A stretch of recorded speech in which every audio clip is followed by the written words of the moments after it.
सुमन दिल्ली में रहती थी। उसके पापा चाट का ठेला लगाते थे। सुमन भी इस काम में अपने पापा का साथ देती थी।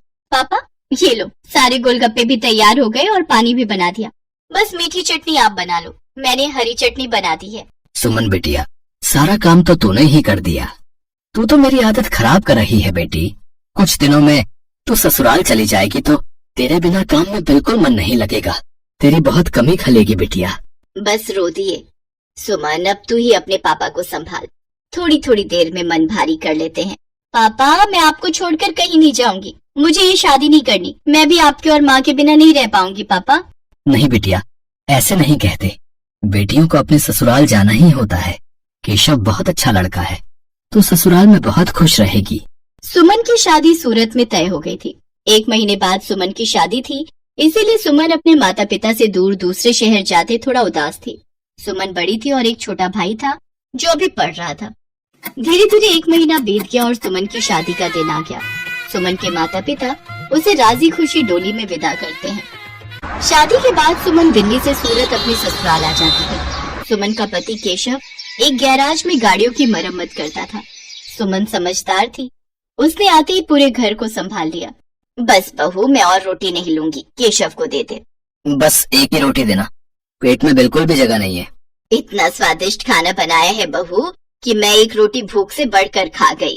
कहा माँ जी, 2 निवाले की 1 रोटी होती है मेरी छोटी छोटी। अब मैं आ गई हूँ ना, तो रोजाना आपको ऐसे ही गरम गरम मेरे हाथ का बना भोजन खाना होगा, कोई बहाना नहीं चलेगा। हमारे तो भाग्य खुल गए बहू, जो तुम हमारे घर में बहू बनकर आई। जीती रहो। सुनिए, मैंने आपका टिफिन पैक कर दिया है, ये लीजिए। बस मैं 2 मिनट में आई। अब ठीक है, मैं बाहर तब तक मोटरसाइकिल निकालता हूँ। माँ जी और क्या क्या राशन लाना है? बस यही बहू जो लिखवाया है, बाकी तुम अपने लिए जो चाहो खरीद लेना। ठीक है, मैं थोड़ी देर में लौटती हूँ। सुमन केशव के साथ मोटरसाइकिल पर बाजार चली जाती है। सुमन कहो तो गैराज बाद में चला जाऊंगा, तुम अकेले घर सामान लेकर कैसे जाओगी? अरे आप चिंता मत करो, मैं ऑटो ले लूंगी। केशव सुमन को बाजार में छोड़कर गैराज जाने लगता है। तभी उसकी मोटरसाइकिल के आगे कहीं से एक पत्थर आ जाता है। केशव की मोटरसाइकिल लड़खड़ा जाती है और वो बहुत तेज गिरता है। केशव को काफी चोट आ जाती है। सुमन कुछ ही दूरी पर थी। हे ईश्वर, ये क्या हो गया? भाई साहब थोड़ी मदद कीजिए। चिंता मत करो बहन जी, सब ठीक हो जाएगा। कुछ लोग सुमन की मदद करते हैं और केशव को बराबर के अस्पताल में ले जाते हैं।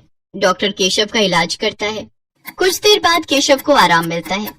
ज्यादा गंभीर चोटें तो नहीं थी, पर केशव के पैर की हड्डी टूट गई थी। 2 दिन बाद केशव को छुट्टी मिलती है। माँ मैं ठीक हूँ, बस पैर की हड्डी में ही तो फ्रैक्चर है। कुछ महीनों में मैं ठीक हो जाऊंगा, चिंता मत करो। अरे माँ हो ना बेटा, तू नहीं जानता, जरा सी खरोच भी बच्चे को आ जाए तो माँ का कलेजा निकल जाता है। और फिर तेरे तो इतनी चोट आ गई है।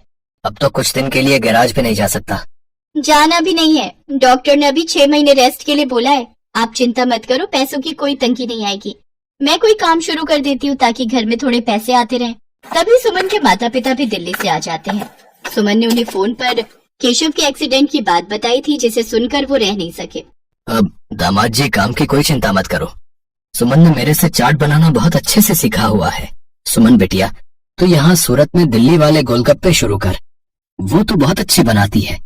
कुछ दिन मैं यहाँ रुक जाता हूँ, जब काम सेट हो जाएगा तब मैं वापस चला जाऊंगा।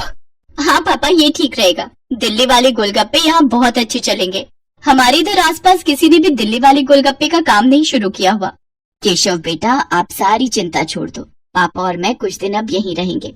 शुक्रिया माँ, शुक्रिया पापा, आपने मुझे बहुत हिम्मत दी है। ऐसी बहू और ऐसे समधी सचमुच बहुत नसीब वालों को मिलते हैं। सुमन की सास की आंखों में आंसू आ जाते हैं। केशव को भी अपने सास ससुर के आने के बाद बहुत हिम्मत मिल गई थी।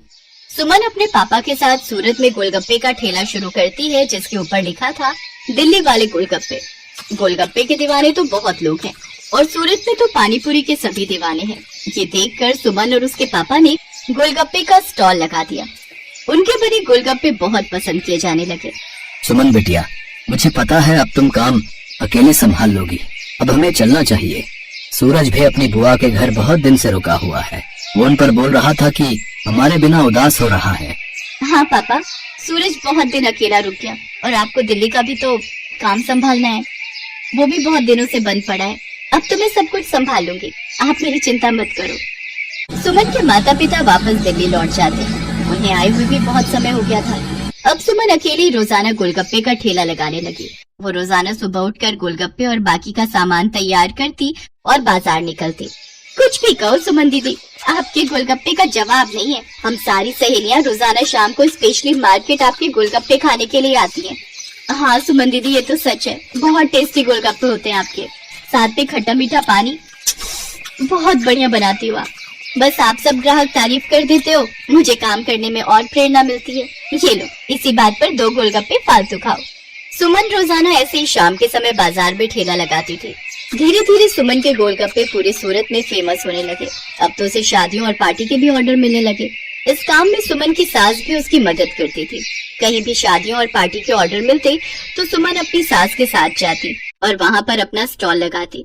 स्टॉल पर दिल्ली वाले गोलगप्पे लिखा देखकर लोगों की भीड़ सबसे पहले वहीं पर टूटती थी। बहुत अच्छे पैसे कमा लिए सुमन ने। फिर एक दिन सुमन केशव और अपनी सास से बोली, सुनो, अब तो तुम्हारी तबीयत में थोड़ा सुधार हो गया है। मैं सोच रही हूँ तुम गैरेज का काम छोड़ दो, हम गोलगप्पे की एक दुकान खोल लेते हैं। अब तो हमारे पास अच्छे पैसे इकट्ठे हो गए, हम कुछ कारीगर भी रख लेंगे। सुमन, तुमने तो मेरी पूरी जिंदगी बदल दी। कहते हैं एक आदमी की सफलता में एक औरत का हाथ होता है, और तुमने तो मेरा बहुत साथ दिया है। तुम जैसा चाहती हो हम वैसा ही करेंगे। जीते रहो मेरे बच्चों। सुमन की मेहनत से सब कुछ अच्छा होने लगा। केशव और सुमन बाजार में किराए पर एक दुकान ले लेते हैं, जहाँ पर वो अपने साथ साथ कुछ कारीगर भी रखते हैं जो इस काम में उनकी मदद करते थे। कहते हैं परिस्थितियां तो जीवन में आती जाती रहती हैं। परिस्थितियों से डरकर नहीं बल्कि परिस्थितियों का मुकाबला करके ही जीवन को सरल बनाया जा सकता है। जो व्यक्ति संघर्षों से लड़ता है वही ऊंचे मुकाम प्राप्त करता है, जैसा सुमन ने किया। वो परेशानियों से डरी नहीं बल्कि उनसे बचने का